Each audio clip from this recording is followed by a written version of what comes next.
Indonesia merupakan negara yang memiliki banyak kekayaan alam dan sumber daya manusia. Jika kita berbicara dengan sumber daya manusia yang ada di Indonesia, tentunya kita akan berkaitan dengan keberagaman SARA yang ada di dalamnya. SARA merupakan singkatan dari 4 kata, yaitu suku, agama, ras, dan antar golongan.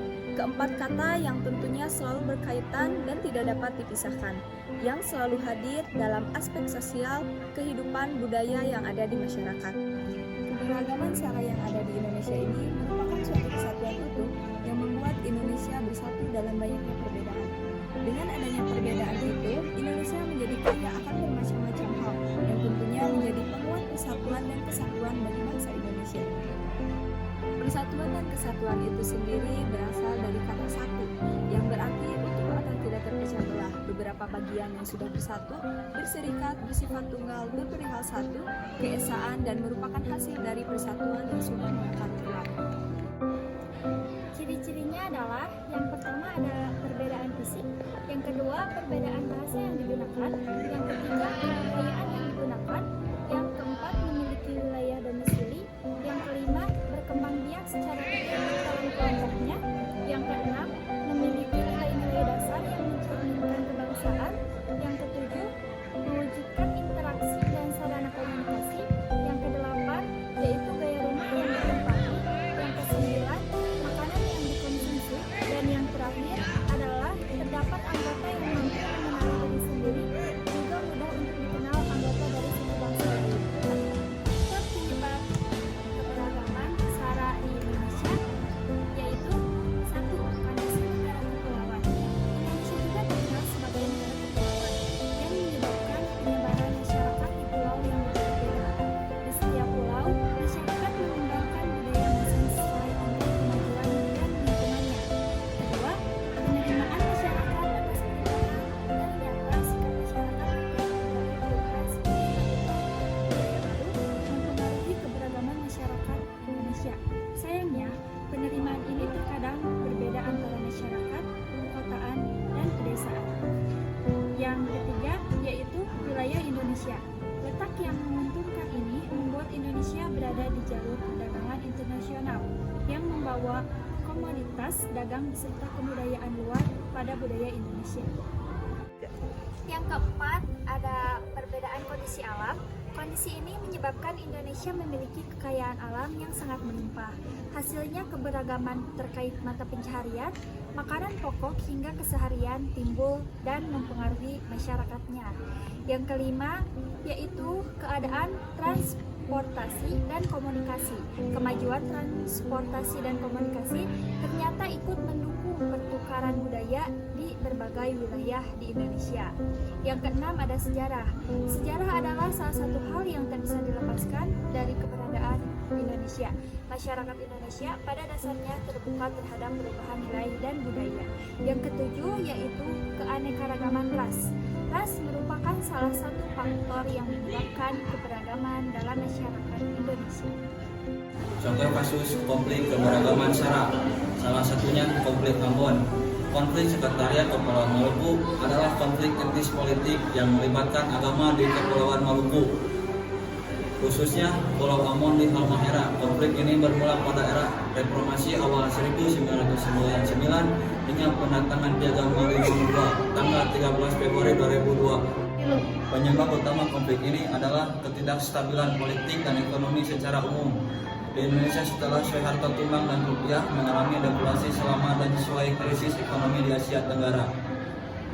Rencana pemekaran Provinsi Maluku menjadi Maluku dan Maluku Utara semakin memperuncing permasalahan politik daerah yang sudah ada. Karena permasalahan politik tersebut menyangkut agama, perseteruan terjadi antara umat Kristen dan Islam pada Januari 1999.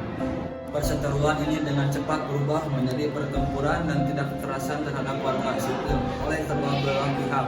Dua pihak utama yang terlibat konflik ini adalah kelompok milisi agama dari kedua pihak, termasuk kelompok Islamis bernama Laskar Jihad dan Angkatan Bersenjata Republik Indonesia.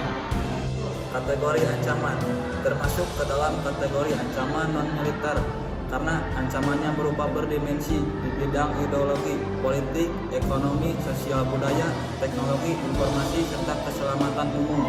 Dan ancaman ini tidak menggunakan persenjataan yang melukai fisik. Ancaman di bidang oleh isu radikal.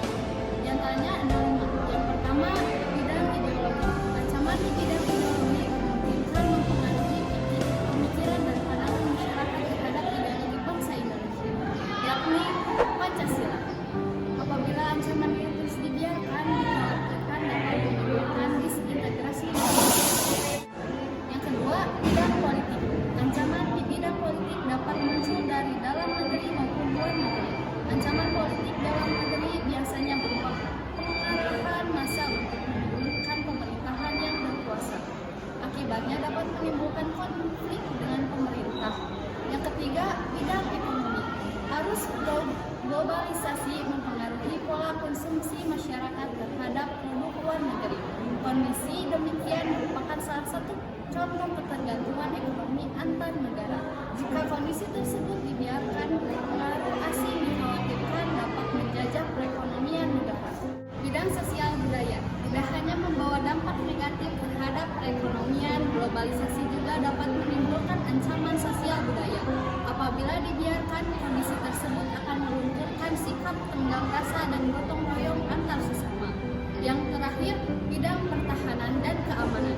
Ancaman di bidang pertahanan dan keamanan merupakan suatu tantangan yang bisa muncul dari dalam maupun luar negeri.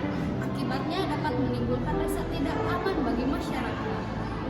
Dengan adanya keberagaman suku, ras, agama, dan bahasa di Indonesia, membuat negara Indonesia mempunyai banyak sekali ciri khas tersendiri yang mencerminkan bahwa itu adalah Indonesia, bangsa yang sangat kaya akan sumber daya alam dan keberagaman sara yang harus bisa dihargai dan dilestarikan.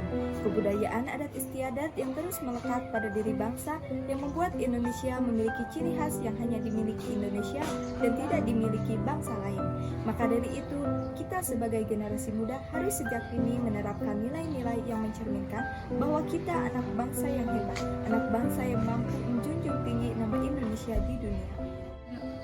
Cara kita sebagai generasi muda untuk menghargai dan menjaga keberagaman sara antara lain yang pertama, berteman dan menjalin hubungan sosial di sekolah maupun di lingkungan keluarga dan di lingkungan sekitar, menghormati dan menghargai perbedaan, mengedepankan sikap saling berbagi tanpa mengedepankan latar belakang, menjaga kerukunan di lingkungan sekitar, jangan terlalu membanggakan budaya sendiri di depan orang lain yang budayanya bertentangan, menjadi pelajar yang selalu bertoleransi, selalu siap dalam menolong kapanpun dan dimanapun, menjadi anak bangsa yang bijak dalam bersosialisasi, pemuda yang mampu menjaga harkat dan martabatnya,